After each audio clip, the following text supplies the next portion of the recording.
cómo lidiar con emociones negativas. También le puse, fíjense que la palabra negativa tiene una connotación así como muy negativa, ¿no? Entonces, a mí me gusta pensar también en emociones aflictivas. Me gusta llamarle emociones aflictivas porque son finalmente emociones que provocan aflicción.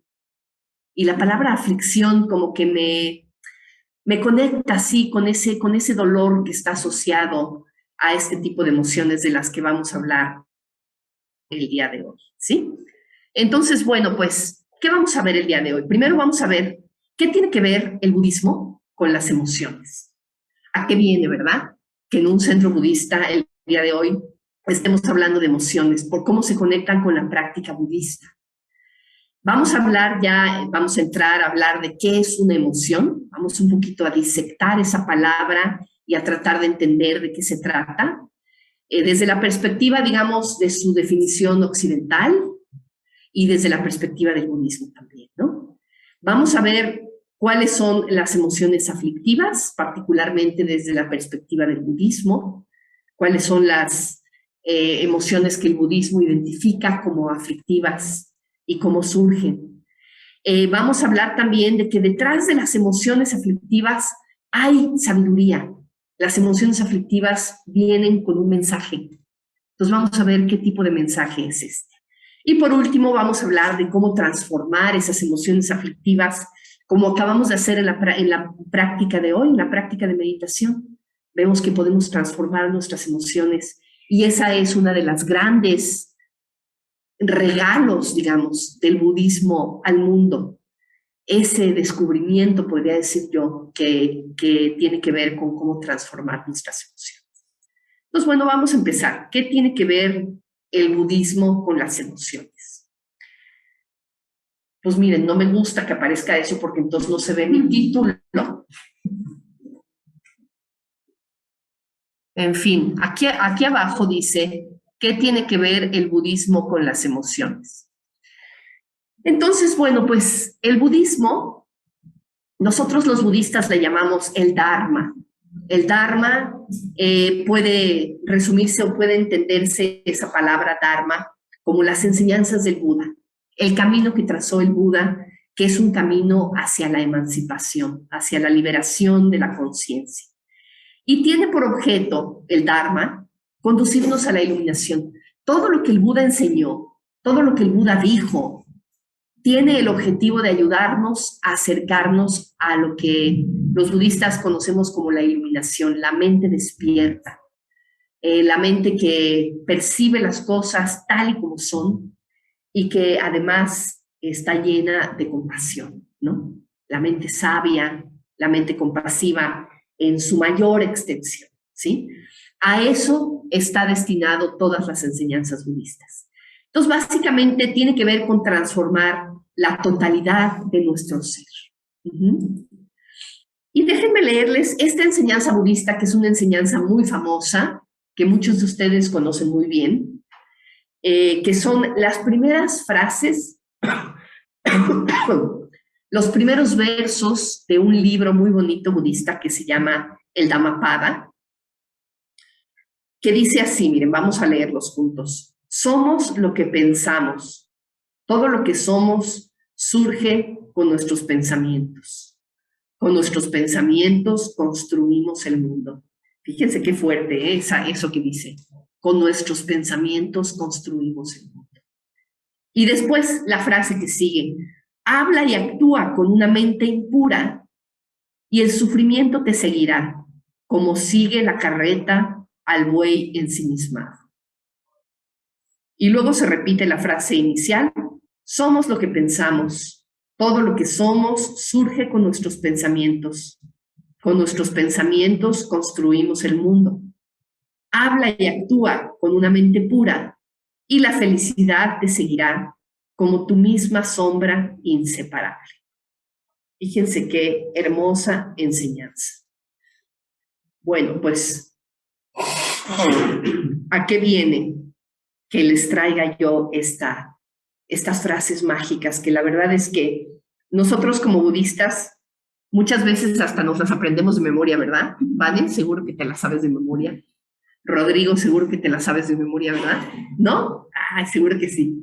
Bueno, casi, casi. Porque realmente son una enseñanza profundísima, profundísima y muy, muy importante en el budismo. Fíjense, aquí nos hablan, vamos a ver más adelante a qué se refiere. Nos hablan de la mente impura y de la mente pura. Primero que nada nos están hablando de la mente, ¿verdad? Ahorita vamos a entender un poquito a qué se refiere la mente y qué tiene que ver con esto de las emociones. Y luego nos hablan de pura e impura. También vamos a ver de qué se tratan esos dos términos. Y luego nos hablan de sufrimiento y felicidad. Nos hablan básicamente de que la calidad de nuestra mente determina el tono, digamos, hedónico de nuestra experiencia. Si sufrimos o gozamos, depende de lo que está pasando en la mente. Y hago así, ¿verdad? Porque a veces usamos la mente, la palabra mente asociada con la cuestión de la razón y el análisis y el razonamiento, pero vamos a ver que el concepto de mente en el budismo es mucho más amplio que eso. Entonces, otra traducción de esto que acabamos de leer, de las primeras frases, dice, todos los fenómenos se originan en la mente. La mente es su fundamento y son creados por la mente. Entonces ahí viene 3 veces la palabra mente, ¿verdad? Cuando nosotros nos vamos a estas frases, en su versión original, estas frases están en el idioma Pali. El idioma Pali es un idioma muy antiguo, también cercano al sánscrito y por lo tanto al hindi actual, podríamos decir. Que es quizás el idioma más cercano a lo que Buda habló en su momento. Y las escrituras budistas más antiguas se encuentran en Pali. Entonces, el Dhammapada está en Pali. Y la palabra que usa la versión Pali de esta frase es una palabra que es mana. Mana para referirse a la mente. El Dharma, toda la práctica budista tiene que ver con la transformación de la mente. Habla y actúa con una mente pura o impura y la consecuencia será tal, o una o la otra, ¿verdad? La felicidad o el sufrimiento. Entonces, transformar la mente, eso que llamamos mente, eso que llamamos mana. También es otra palabra que utilizamos que es un sinónimo, tal cual, un sinónimo de mana, y que probablemente muchos de ustedes conozcan mejor, es la palabra chitta. Chitta. La palabra chitta muchas veces la traducimos los budistas. ¿Alguien ha oído esta palabra chitta? Varios de ustedes la conocen, ¿verdad? ¿Y cómo se traduce generalmente? Mente, corazón. Mente, corazón, ¿verdad? La traducimos muchas veces como mente, corazón.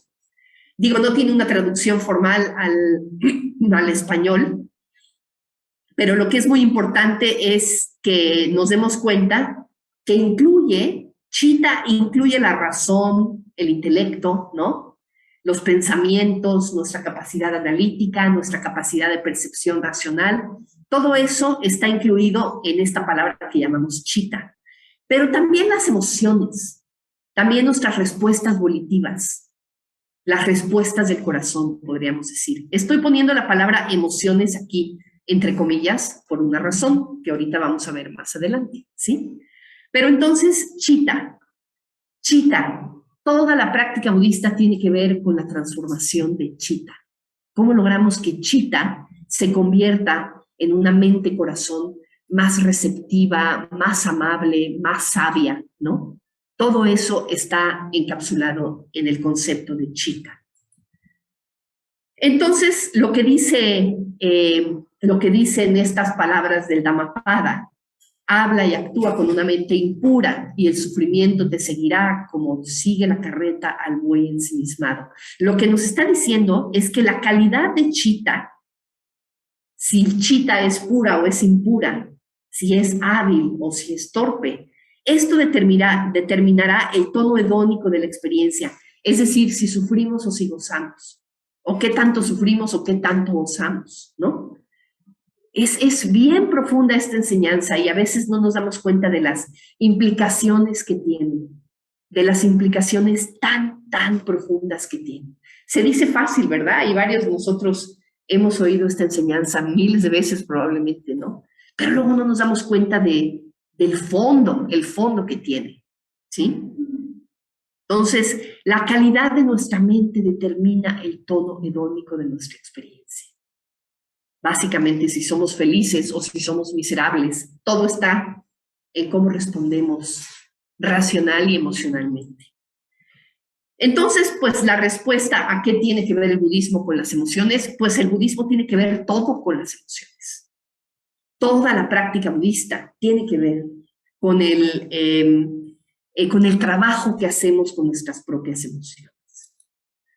Entonces, ¿qué es una emoción? Aquí debajo dice, ¿qué es una emoción? La palabra emoción, fíjense, la palabra emoción es una palabra que viene, es occidental, viene del latín emotio, emotionis, ¿verdad? Estas son las palabras en latín y están derivadas de un verbo, que es interesante analizar el significado de este verbo, que es emovere. Emovere viene de dos vocablos. Por un lado, movere, que significa tal cual mover o trasladar. Y luego tenemos el prefijo e, aquí, ¿no? En movere, que significa de o desde. Entonces, movere, podríamos decir que significa algo así como mover de o mover desde, cuando algo se mueve de lugar, ¿no? Cuando algo se mueve desde un lugar hacia otro. Entonces, quizá podemos aterrizar, digamos, este análisis de los componentes etimológicos de la palabra en algo así como aquello que te mueve o te saca de tu estado habitual, que te mueve de aquí para allá, ¿verdad? Aquello que te mueve, aquello que te mueve. Ya nada más con eso ya tenemos una muy buena definición de emoción, ¿verdad? Aquello que te saca del lugar. A veces también se asocia con un impulso. La emoción es un impulso interno, ¿verdad? ¿Todos reconocen eso? Que la emoción es un impulso, casi que se siente así como un movimiento, ¿verdad?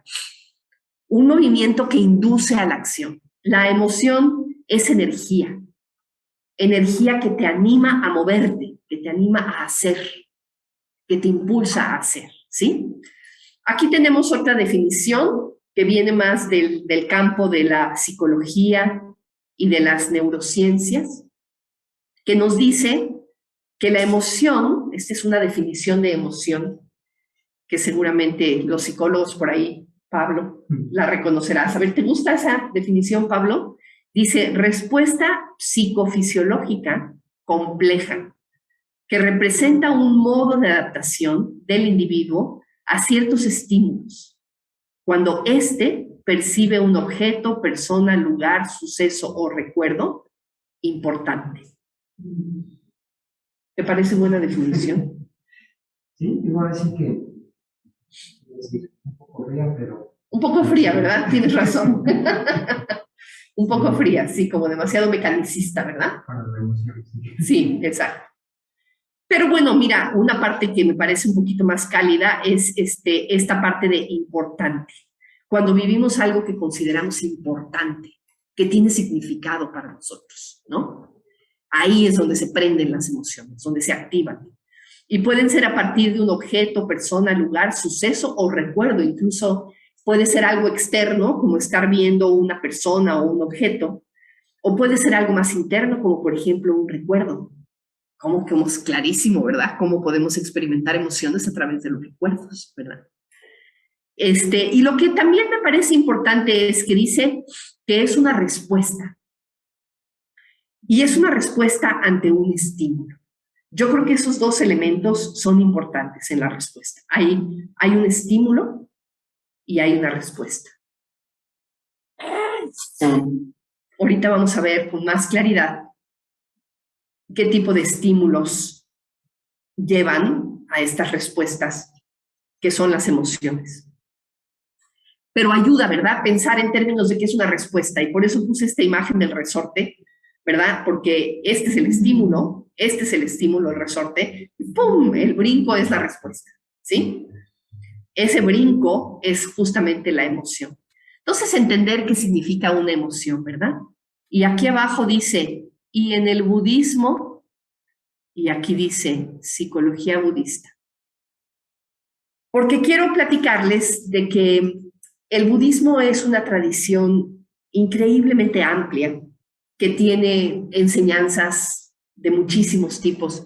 Y hay una sección de las enseñanzas budistas más antiguas que se conoce como psicología budista. Y aquí puse psicología budista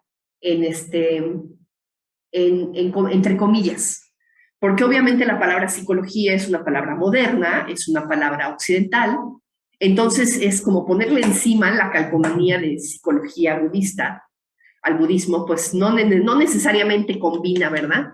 No necesariamente embona bien. Pero lo que sí es cierto es que el budismo también, además de ser una tradición espiritual, además de ser un camino hacia la iluminación, comprende también un análisis increíble de la mente humana.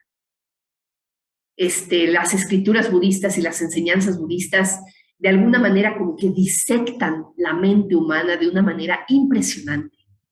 Y la psicología moderna se ha encontrado con que tiene muchísimo que aprender de la tradición de la psicología budista que viene de antaño, ¿no? En los textos más antiguos del budismo, que se conocen como el canon Pali, también Tripitaka. Tripitaka significa 3 canastas. El canon Pali está compuesto, digamos, por 3 grandes grupos de enseñanzas, 3 canastas. Uno es la canasta, podríamos decir, de los suttas o de los sutras, los discursos del Buda. Otro es la canasta del Vinaya. El Vinaya comprende todas las normas de comportamiento de los monjes y de la comunidad budista antigua. Y la canasta de la Abhidharma. Este es bien interesante desde la perspectiva de la psicología budista.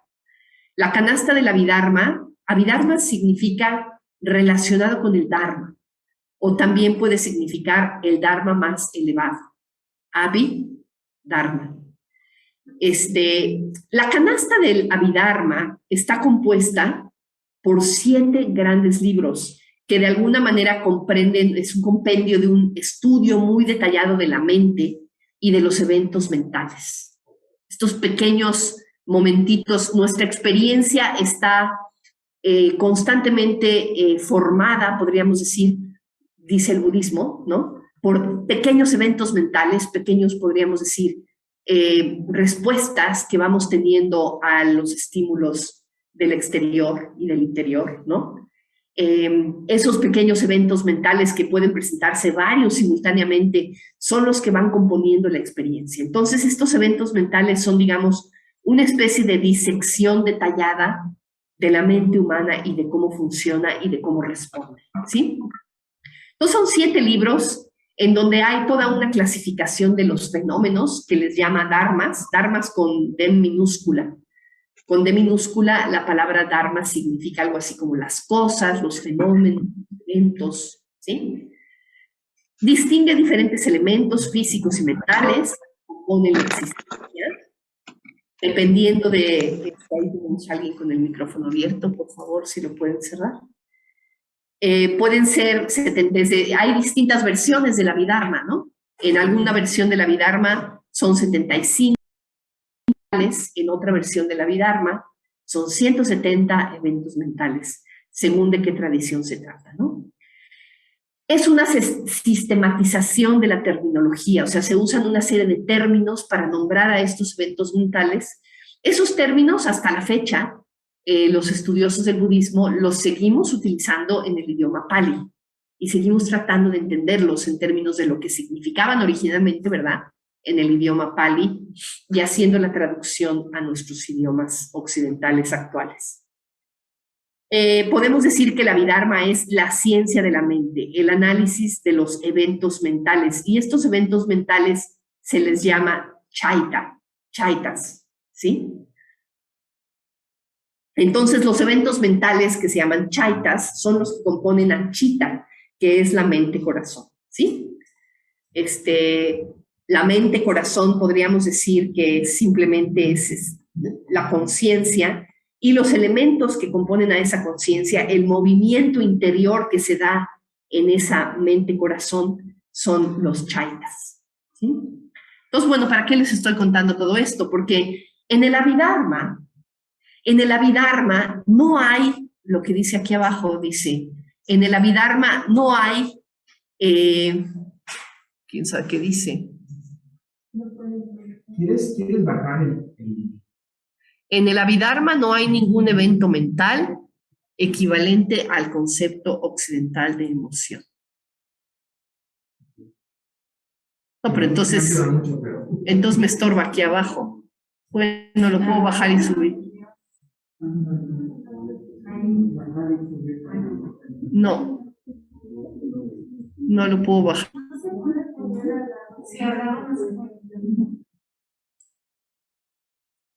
¿Cómo? ¿Lo arrastras hacia abajo de la esquina? No. Es más, en los tres puntitos, ocultar panel de grabación de video. No. ocultar controles de reuniones? ¿Y ahora cómo hago que aparezca? Ya. Ocultar controles de reuniones. Ahí está. Perfecto. Presione Escape para mostrar los controles de reuniones flotantes. ¡Ay, qué bien! Ya tenemos limpiecita nuestra pantalla. Perdón a los que están del otro lado del Zoom.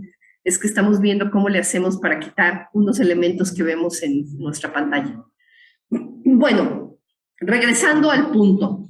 En el Abhidharma no hay ningún evento mental equivalente al concepto de emoción. La palabra emoción, como les decía, es una palabra occidental actual, ¿sí? Es reciente, podríamos decir, relativamente contemporánea, ¿verdad? Ahora, aunque no haya una palabra para emoción, lo que sí podemos hacer en el budismo es distinguir los ingredientes de la emoción. Porque el budismo lo que hace es que disecta la mente a un nivel más fino de lo que vemos como una emoción. Una emoción es una respuesta muy compleja, como veíamos en la transparencia anterior, ¿no? Una respuesta muy compleja. En el budismo lo que se hace es que se va a los ingredientes, se va a un análisis más fino de en qué consiste esa respuesta. Y obviamente lo que voy a presentar es bastante simplificado porque también en el budismo es complejo, ¿no? Pero ¿qué es lo que nos mueve a la acción? ¿Qué es lo que nos mueve a la acción desde el budismo?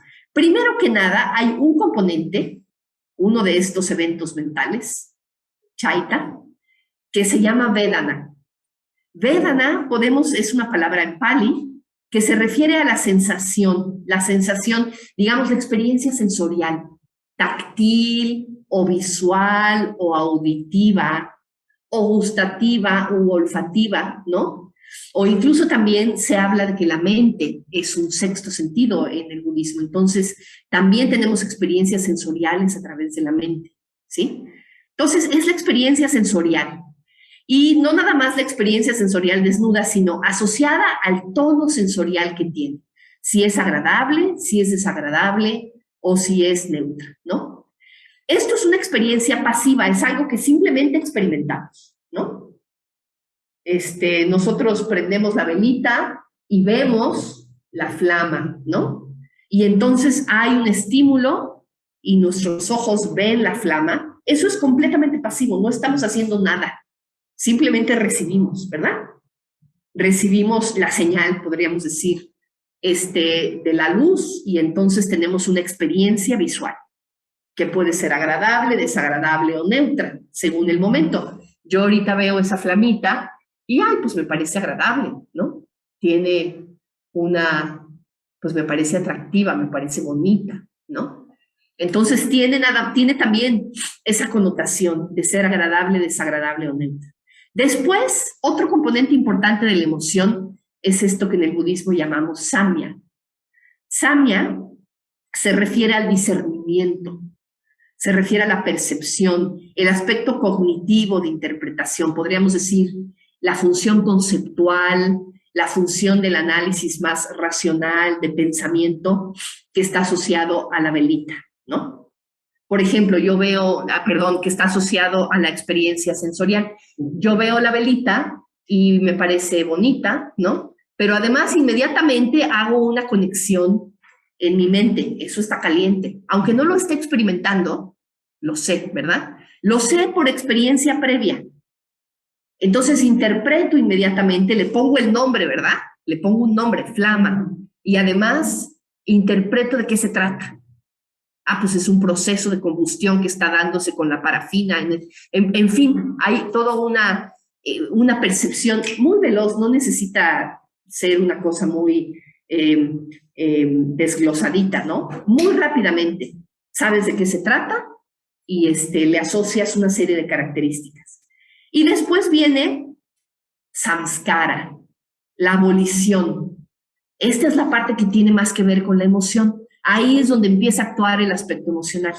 Samskara es la abolición, la tendencia, podríamos decir, la predisposición a actuar de una manera o de otra. En el Abhidharma, por si acaso ustedes son interesados o son estudiosos del Abhidharma, la palabra samskara no aparece, les voy a decir. La palabra que aparece es chetana, pero de alguna manera es equivalente a samskara. Chetana se refiere a la intención, la direccionalidad de la mente. Y esta parte sí es activa. Esta parte la hacemos. Esta parte es una respuesta activa. Es boom, es el movimiento. Es el dirigirnos de una manera particular. Por eso es la que más se asocia con el aspecto emocional. Pero se fijan, la emoción está formada por estas tres cosas. Por estas tres cosas. Vedana, samya y samskara. Son los ingredientes del pastel, ¿sí? Cuando nosotros respondemos con una emoción de odio, es porque están presentes estas tres cosas, ¿sí? O con una emoción de amor, es porque están presentes estas tres cosas, ¿sí? Por ejemplo, Vedana, yo veo a un chico muy guapo, ¿no?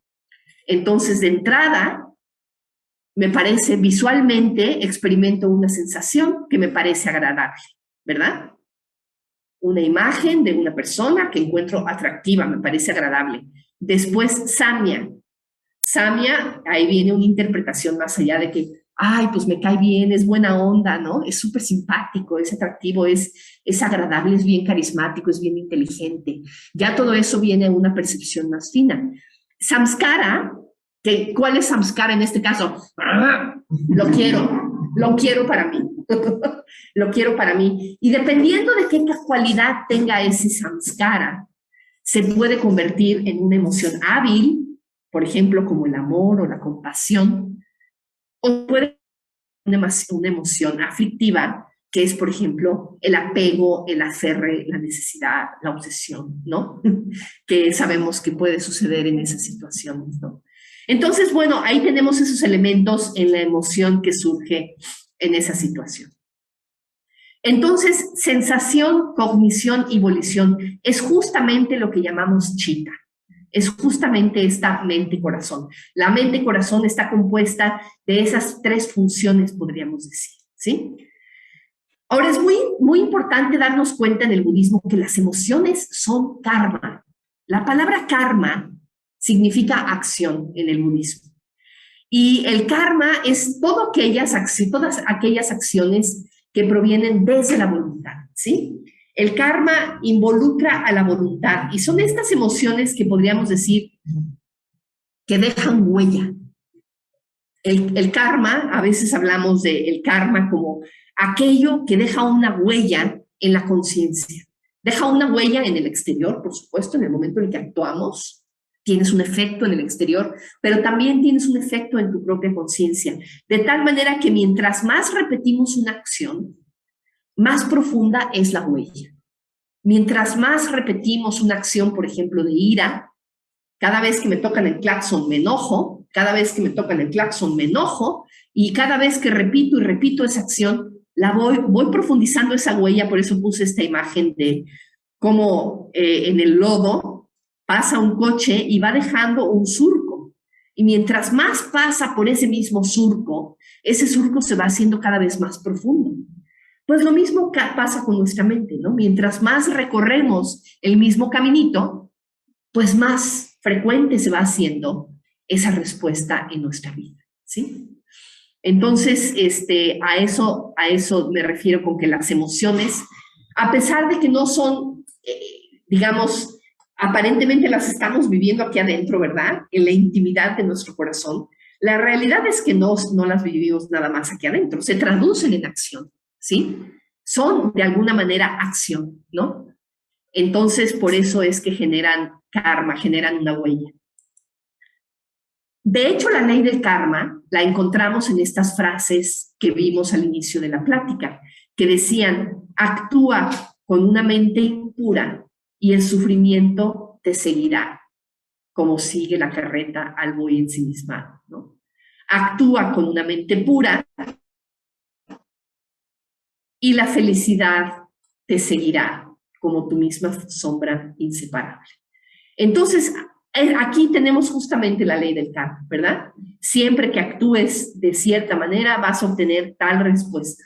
Y mientras más repitas esa acción, más se va a ir fijando, digamos, en ti, ¿sí?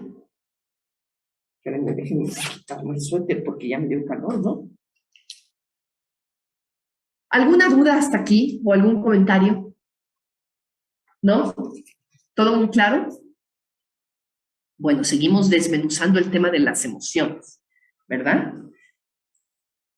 Ahora, una de las características de las emociones, desde la perspectiva psicológica, es que son inconscientes. La mayor parte del tiempo no nos damos cuenta de ellas. O son, podríamos decir, preconscientes. Están apenas por debajito de la línea de la conciencia. Muchas veces, o sea, ¿a qué se refiere esto? Es que no nos damos cuenta de ellas.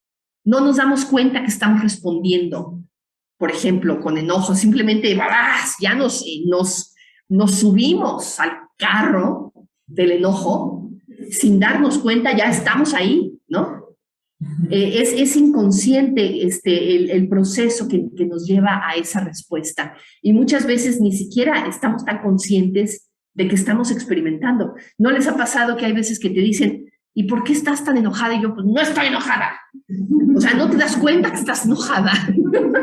Sí, pero si estás enojada, te dice alguien, ¿no? Mira nada más cómo te estás expresando. Mira nada más el tono de tu lenguaje. Mira nada más tus movimientos. Estás enojada. Y entonces volteas a verte y dices, uy, y ahí es donde entra la parte de preconsciente, porque sí tenemos la capacidad de entrar en la conciencia de esas emociones. Sí tenemos la capacidad de abrir y decir, mira, sí es cierto, estoy enojada, ¿verdad? Entonces, me encantan estas frases de Van Gogh. Miren qué bonita. Dice: las pequeñas emociones son los grandes capitanes de nuestras vidas y las obedecemos sin darnos cuenta.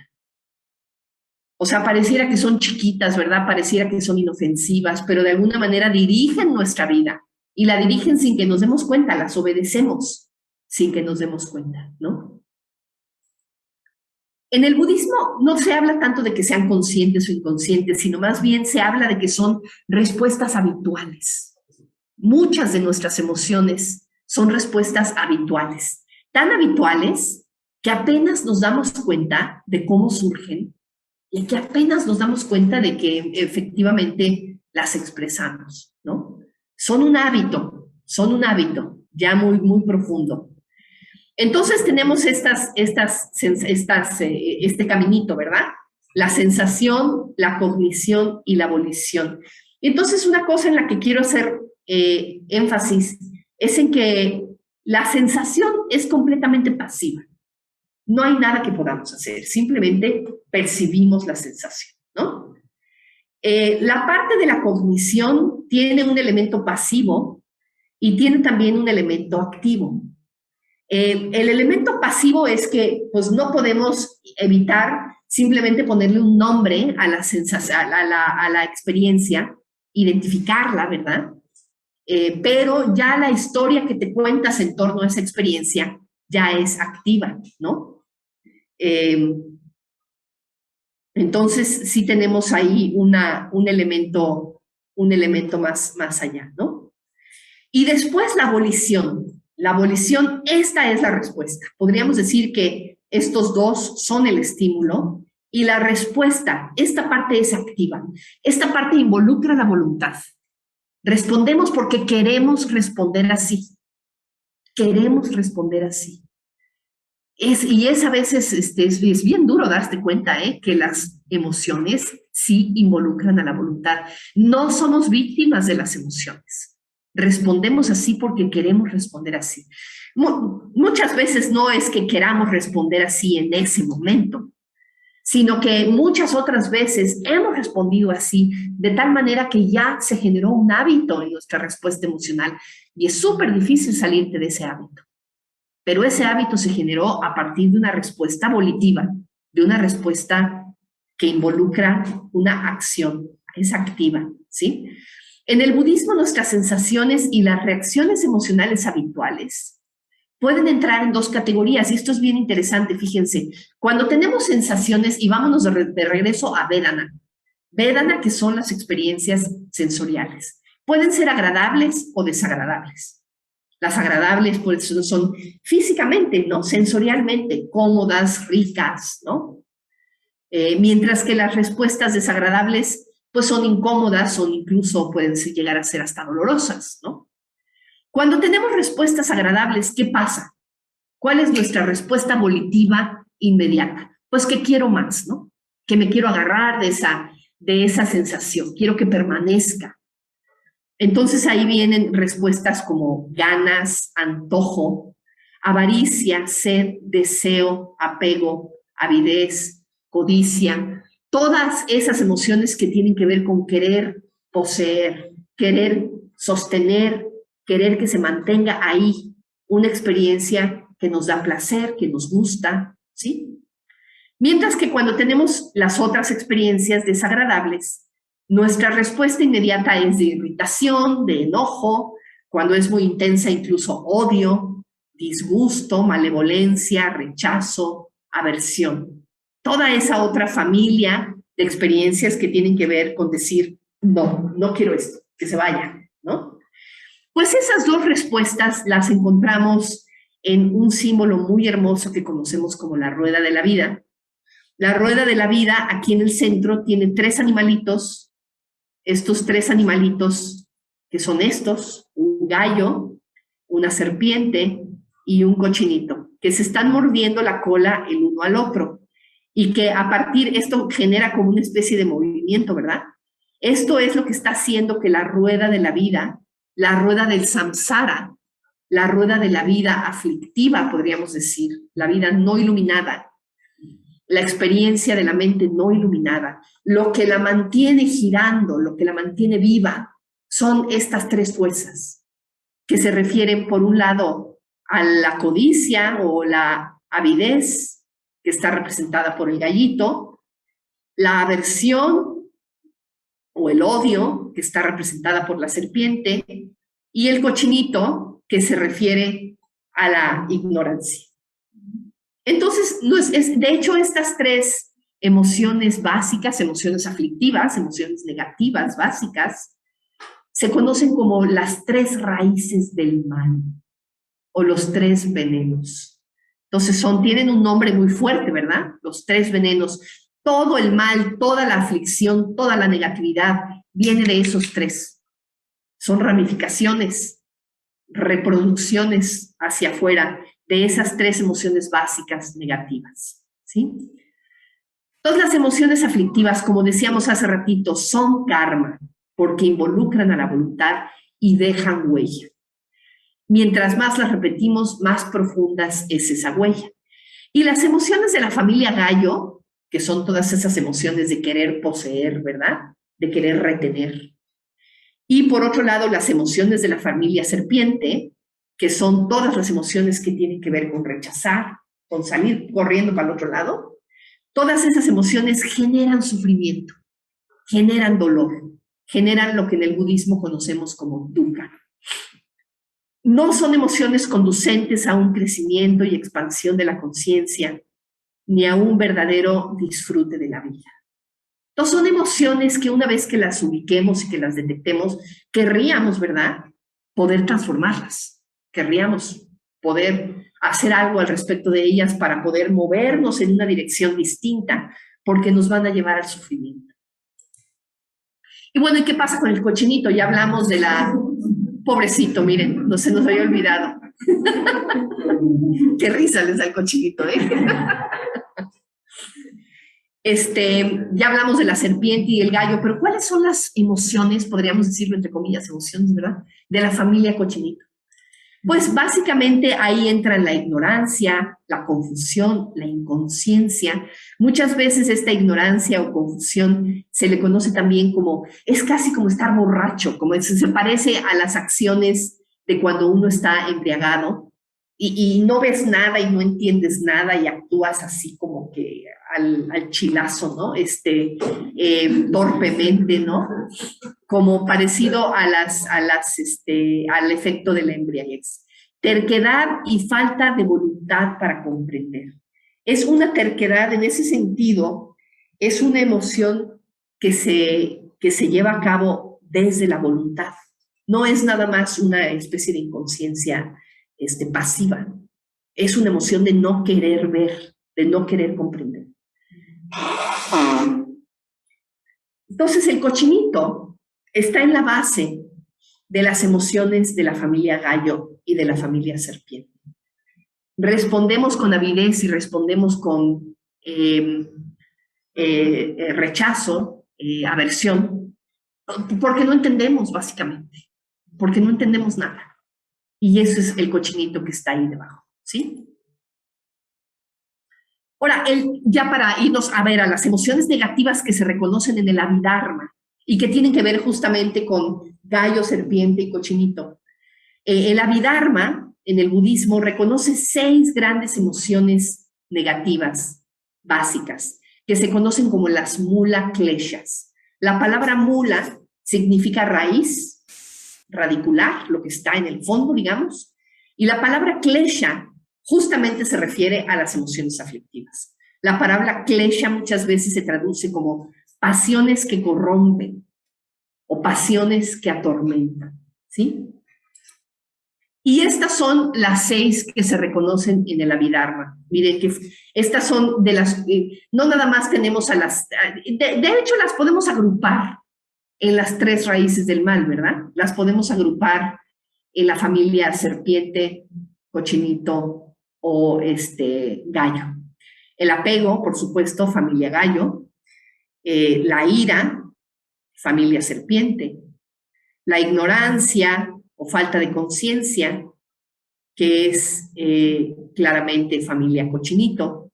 Y tenemos también otras emociones que se consideran torpes o negativas, como la arrogancia, la duda y la visión errónea. Ahorita vamos a ver brevemente, estas son las 6 mula kleshas que aparecen en el Abhidharma, las 6 emociones negativas básicas.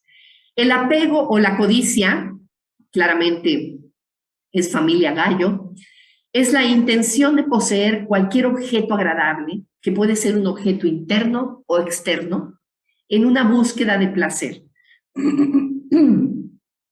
Entonces ese lo identificamos muy bien, ¿verdad? Vemos un objeto que anticipamos que nos va a brindar un elemento placentero y lo queremos, ¿sí? Ese es el apego o la codicia. Después tenemos la ira o el odio. Podemos decir que es claramente familia serpiente. Una frustración que se expresa violentamente buscando culpables. Ese es más como la ira, ¿no? Y el odio se refiere a la intención de dañar, la intención de buscar venganza. Entonces ahí tenemos esa definición de esa emoción negativa. Otra emoción, y miren qué curioso que a la ignorancia se le considere una emoción, pero sí es de alguna manera porque como dice el budismo, la estamos construyendo activamente, ¿no? La falta de conciencia, familia cochinito. Negarse a tomar conciencia de nuestro propio potencial, ¿no? Fíjense qué fuerte, ¿no? Y quedarnos sumergidos en esta sensación de que no, yo no puedo, ¿no? No, yo no me acerco a intentar crecer. No queremos tomar conciencia de que podemos ir más allá, de que podemos trascender, ¿no? Pensamiento y acción sin dirección. Luego, por otro lado, tenemos la arrogancia o el orgullo, que es una idea engreída de sí mismo en comparación con los demás. La arrogancia y el orgullo, y no estoy hablando del orgullo positivo, porque hay un orgullo positivo, ¿no? Cuando te sientes orgullosa de tus logros, cuando te sientes capaz, ¿no? Capaz de hacer algo y tienes ese sentido de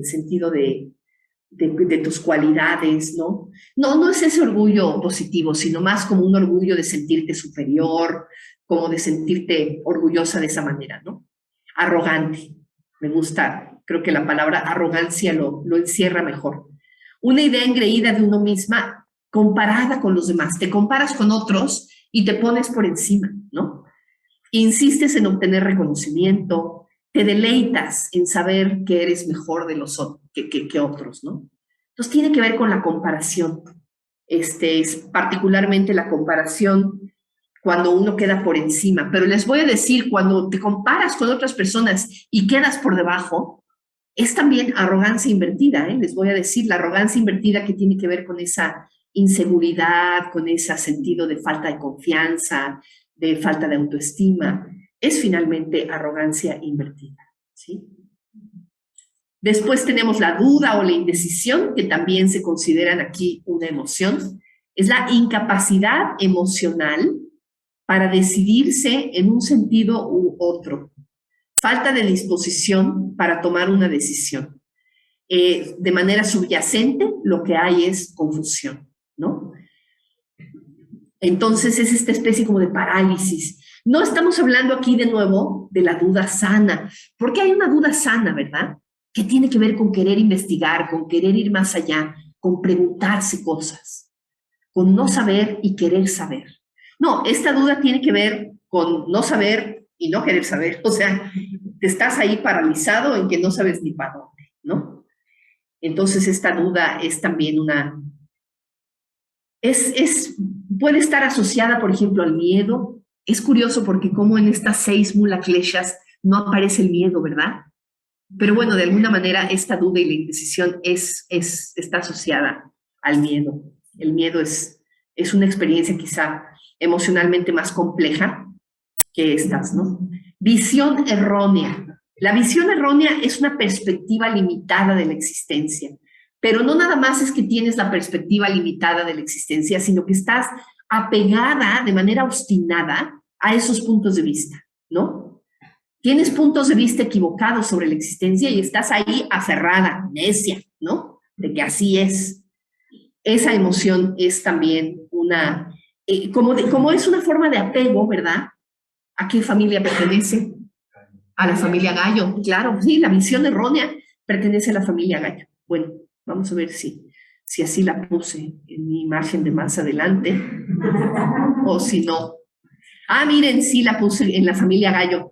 Aquí tenemos todas otras, no, esto no lo voy a ver en detalle, ni mucho menos, pero quiero nada más presentarles cómo funciona el Abhidharma, en el budismo. Tenemos los 3 venenos, que son el azul, que es la familia serpiente, el rosa, que es la familia gallo, y el amarillo, que es la familia cochinito, ¿sí?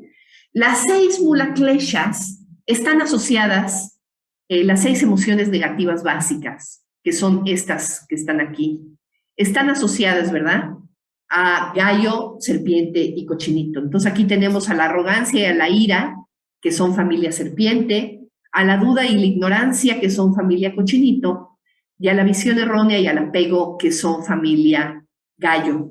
Pero vemos también aquí que se derivan toda otra serie de emociones que se conocen en el Abhidharma como los 20 factores de inestabilidad. Se les conoce como las upakleshas. Las upakleshas Upa significa ramificación o derivación, y klesha lo mismo, ¿no? Pasiones que atormentan. Entonces son emociones derivadas, por ejemplo, como la hipocresía, como la desconfianza, como la presunción, la rabia, la avaricia, la exaltación. Fíjense, todas las que vienen ahí son 20 y son todo el análisis que hace el Abhidharma de las emociones negativas.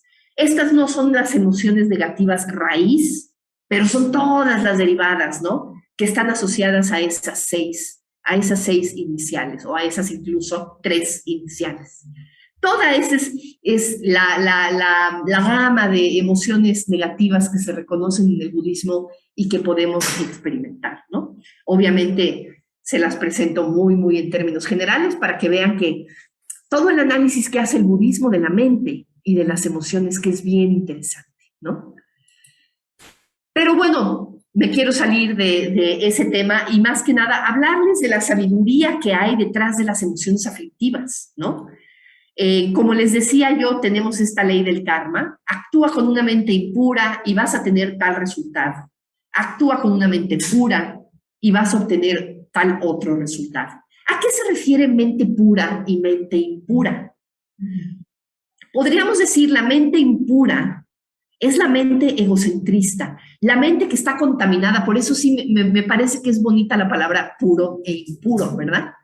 Porque la impura está contaminada de yo, está contaminada de egocentrismo, de una visión errónea de que existe un yo substancial y verdadero. Cuando actuamos desde ahí, vamos a sufrir, ¿no? El sufrimiento nos seguirá. Pero si tenemos una mente pura, una mente que está limpia de esa influencia egoica, podríamos decir, una mente sin egocentrismo, desprovista de una noción de su autoimportancia, ¿no? Esa es una mente pura.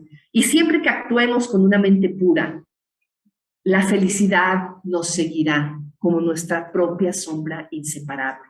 Entonces, estas son de alguna manera las emociones negativas y estas son las emociones positivas.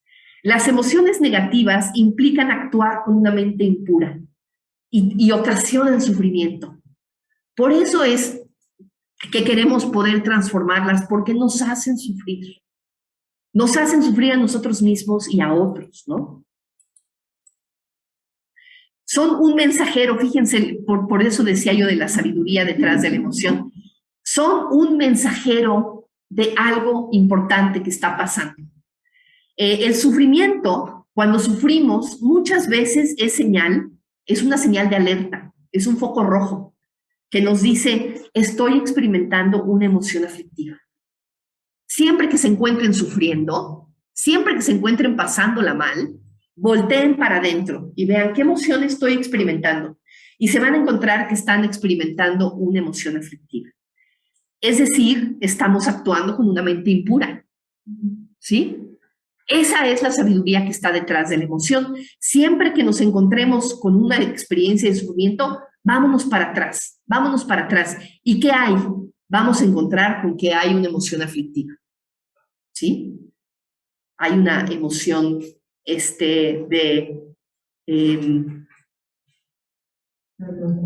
de algunas de estas seis mula kleshas que podemos encontrar. ¿Y qué hay detrás de la emoción aflictiva? Hay una falta de claridad. Detrás de todas las emociones aflictivas, ¿quién está? El cochinito. Hay una falta de claridad. Hay una falta de sabiduría. ¿Y qué es lo que hay ahí? Hay una necesidad. Esa es la sabiduría que nos traen las emociones aflictivas. Actúo con una mente impura, egocéntricamente, no por maldad, no porque sea yo una maldita, ¿verdad? Simplemente porque no tengo claridad, porque soy ignorante desde la perspectiva budista, no me doy cuenta, ¿sí? Falta de claridad sobre cómo atender una necesidad, ¿sí? Entonces, muchas veces tengo una necesidad. Por ejemplo, me encuentro sufriendo, ¿sí? Y de pronto volteo a mi interior y me encuentro con que ¿Por qué estoy sufriendo? Ah, pues es porque estoy experimentando arrogancia, porque me siento acá y esta arrogancia, fíjense, la arrogancia es fea porque, o sea, fea en el sentido de que nos hace sufrir, porque nos separa de los otros, genera distancia entre yo y los otros. Los veo acá con el dedo que señala y tú esto y tú lo otro, juicio, juicio, juicio, ¿no? La arrogancia genera esa distancia. Entonces, puedo verme sufriendo porque estoy experimentando arrogancia. ¿Por qué experimento arrogancia? Pues porque no sé cómo responder, porque estoy respondiendo desde un hábito. Pero ¿qué es lo que hay detrás? Una necesidad de amor. Muchas veces hay simplemente una necesidad de amor, una necesidad de sentirme querida. Y no sé cómo, ¿verdad? Entonces, ¿cómo le hago? Me pongo por encima y termino actuando de manera torpe, porque no me estoy dando cuenta de las cosas. Pero lo que hay en el fondo es muchas veces simplemente una necesidad humana que necesita atenderse y que la estamos atendiendo de manera equivocada, ¿sí? Todos deseamos la felicidad, pero luego la buscamos en donde es imposible encontrarla.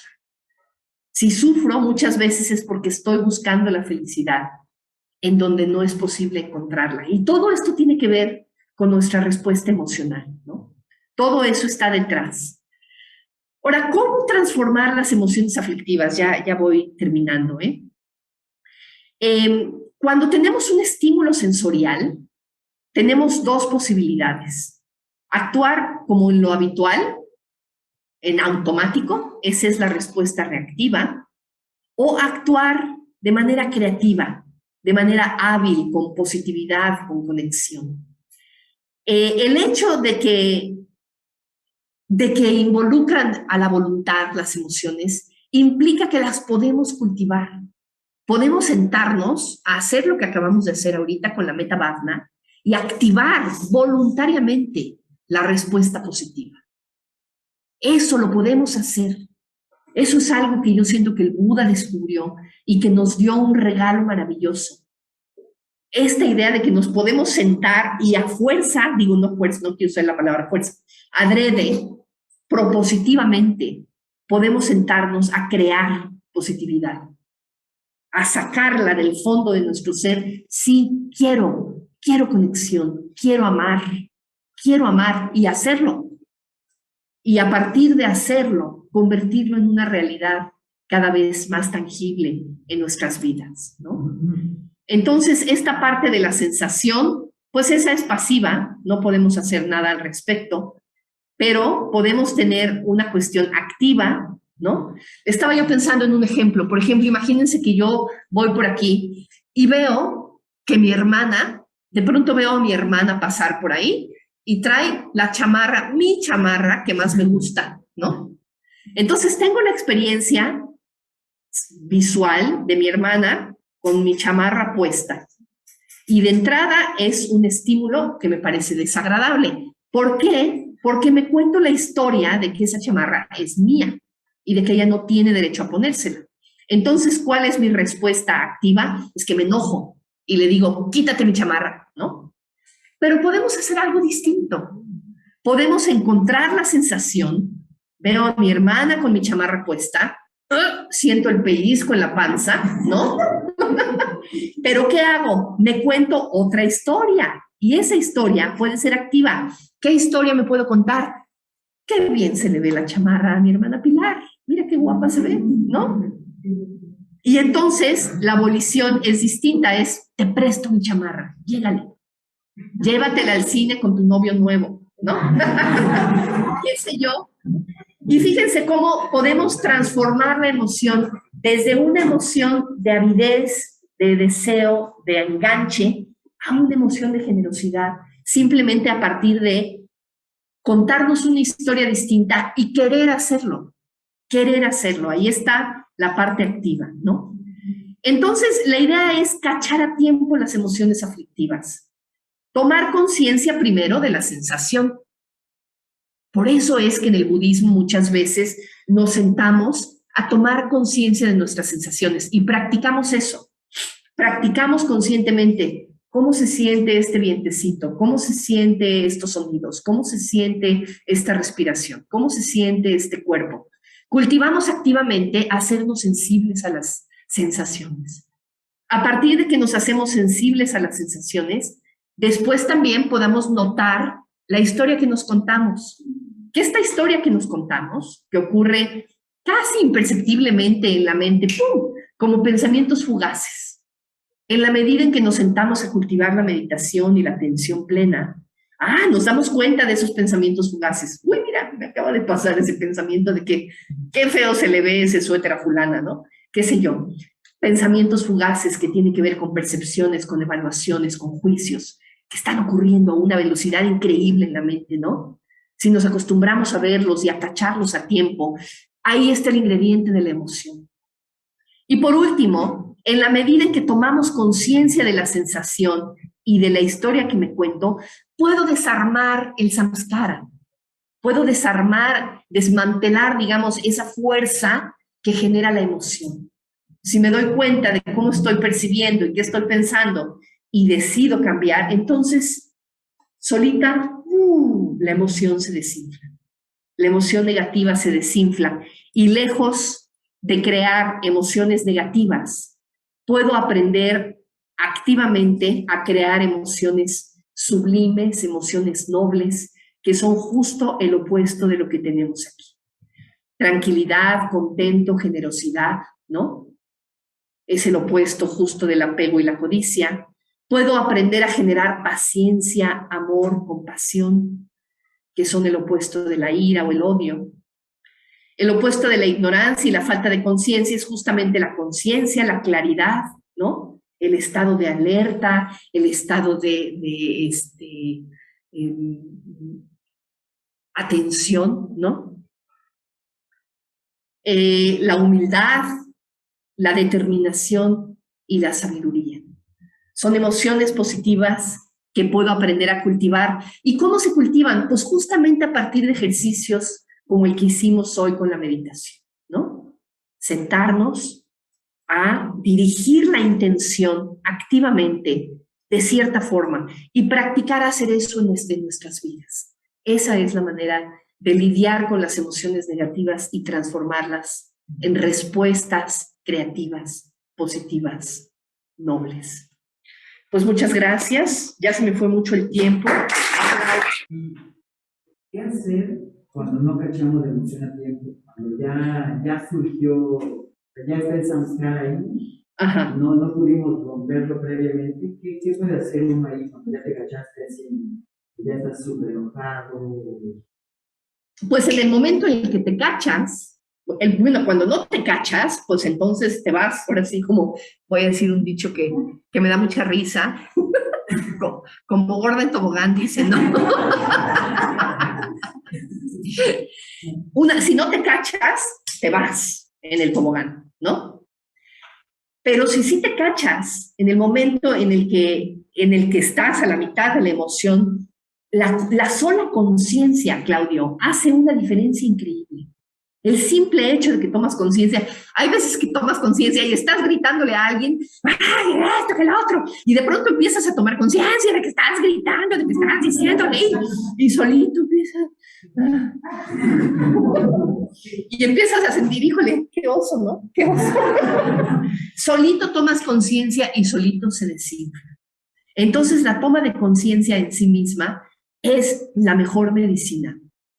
Pero efectivamente requiere de mucha práctica, requiere de mucha buena voluntad, requiere de mucho corazón, realmente, sobre todo si tienes respuestas muy, muy habituales, que están ya muy instaladas, ¿no?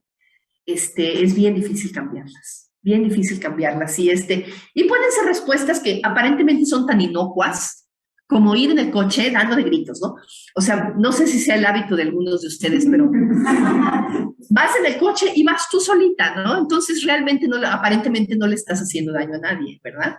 Pero van pasando los coches y les vas así, vas dando de dentro del coche, vas, que ya se me metió, mira este rojo imbécil, que quién sabe qué, ¿no? Y vas insultando dentro del coche. Claro que genera un efecto. Aunque el insulto no se lo estés haciendo a la persona porque la persona no está delante de ti, está generando el efecto de un hábito de estar generando emociones negativas ahí en el coche, tú solita, ¿no? Ese hábito es súper fuerte. Pues podemos empezar por cambiar esos pequeños hábitos, cacharlos a tiempo, ¿no? Cambiar esos pequeños hábitos y empezar a tener una actitud distinta en todos esos espacios íntimos incluso, en los que generalmente expresas emociones, ¿no? Sí, primero ella y luego Pablo. ¿Cómo lidiar con los disparadores? Ajá. Muchas veces están con nosotros, pero tuvimos ya esta plática, todo quizás las herramientas o la forma de actuar. Muchas veces nos excusamos bajo el término de que alguien tuvo un disparador y por eso estoy actuando. Sí, los disparadores son todo un tema, ¿verdad? Pues primero aprender a identificarlos y en la medida en que sabes qué te dispara, primero ver si puedes manejarlo, porque muchas veces no puedes manejar. Muchas veces ya sabes que siempre que te encuentres a Mengana, vas a tener una emoción torpe, una emoción de rechazo, una emoción de odio, de resentimiento, de quién sabe qué. Durante un tiempo es probable que no puedas manejar ese disparador, entonces, ¿qué haces? Te alejas, ¿no?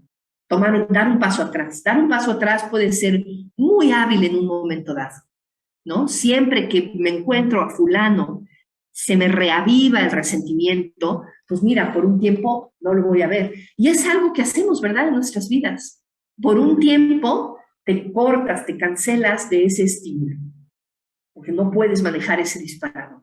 Entonces yo creo que es muy humano y es muy humilde saber reconocer en qué momento no puedes con un disparador. Entonces, dar un paso atrás. Y con el tiempo empiezas un poquito como que a probar las aguas, ¿no? Metes un dedito al agua para ver si se puede. Ay, no se puede todavía, mejor me alejo, ¿no? Pero en la medida en que puedes cultivar un poquito más de positividad y de tranquilidad, probablemente puedes estar con una persona o con una situación que antes te disparaba y poquito a poco puedes aprender a lidiar con ella de una manera más hábil. Pero sí, ciertamente puede ser una manera hábil de responder, quitarte del camino. No sé si es útil esta respuesta. ¿Sí? Pablo, ¿tienes una preguntita? Yo no sé si la Abhidharma dice en relación a la relación entre las emociones aflictivas y lo placentero o no placentero. Ajá. Y las no aflictivas. Yo pensaba, por ejemplo, gritar en el coche. Ajá. Sin duda es una forma de dolor no placentero. Ajá. Pero puede tener un elemento placentero también. Ajá. O sea, como que no necesariamente las aflictivas son no placenteras y las no aflictivas placenteras. A lo mejor pedir una disculpa se te hace un nudo en el corazón y no placentero. Ah, sí, no, pero eso es ya la respuesta. Okay. Pero lo placentero o no placentero que importa, digamos, es el estímulo. Okay. El Vedana. El Vedana que funciona como estímulo. El Vedana que funciona como estímulo es placentero o no placentero, ¿verdad? Y la respuesta, ahí ya la emoción, puede ser dukkha o sukha, ¿verdad? Ahí la experiencia, digamos, el tono hedónico de la experiencia resultante puede ser dukkha o sukha. Y sí, es cierto que en una respuesta de dukkha, como mentar madres en el coche, ¿no? Puede haber un elemento de placentero, pero en el fondo hay aflicción, en el fondo hay sufrimiento. En el fondo a nadie nos gusta ir dando de gritos en el coche, aunque temporalmente o al menos en cierto nivel tenga una especie de función como de dejar salir el vapor de la olla express, ¿no? Puede tener ese pequeño elemento de placentero, pero si lo ves en el fondo, es sufrimiento, es aflictiva, te separa, te aísla, ¿no? Entonces, sí, el resultado de sukha o dukkha es también complejo, no es así como que tan blanco y negro, ¿verdad? Pero si te vas al fondo, yo creo que sí puedes identificar si es que hay dukkha en la respuesta aflictiva. Casi siempre, ¿verdad? ¿O te puedes imaginar un ejemplo en el que no? O sea, yo donde iba es como, no pensar que cualquier elemento incómodo es malo. O sea, justo no se trata de evitar. No, sí, sí, No, sí. perdón, estoy como... Digo, hay veces que en el budismo te acercas al dolor si alguien querido está enfermo y tú estás experimentando dolor, es acercarte a ese dolor. Y eso Sí, es positivo, claro, es necesario. claro. Sí, tienes mucha razón. Porque de repente se puede crear una imagen como de lo placentero es hábil o es positivo y no. No, claro. Sí, no, pero ya hablando de la respuesta, por ejemplo, la compasión, la respuesta de la compasión es una respuesta que genera sukha, genera gozo, ¿verdad? En el sentido de que te conecta, de que estás respondiendo a algo que es real, que es la interconexión entre los seres, ¿no? Entonces, en ese sentido es una respuesta muy hábil, pero a la vez la compasión duele, claramente duele. Sí. Qué bueno que haces esa definición, Pablo, muy útil. Sí. Una respuesta, alguna pregunta por aquí de alguien en Zoom o en Facebook, ya para ir cerrando la sesión. Hay una en Facebook que dice, ¿cómo hacerle cuando no encuentras elementos positivos para dar otro sentido a Sammy y actuar de otra manera? ¿Cómo hacerle cuando no encuentras elementos positivos y para darle otro sentido a Samya? Cuando la parte de la historia que te cuentas no puedes, no encuentras de dónde, ¿verdad? Pues fíjate que ahí está justamente, por ejemplo, la cuarta etapa de la Metta Bhavana.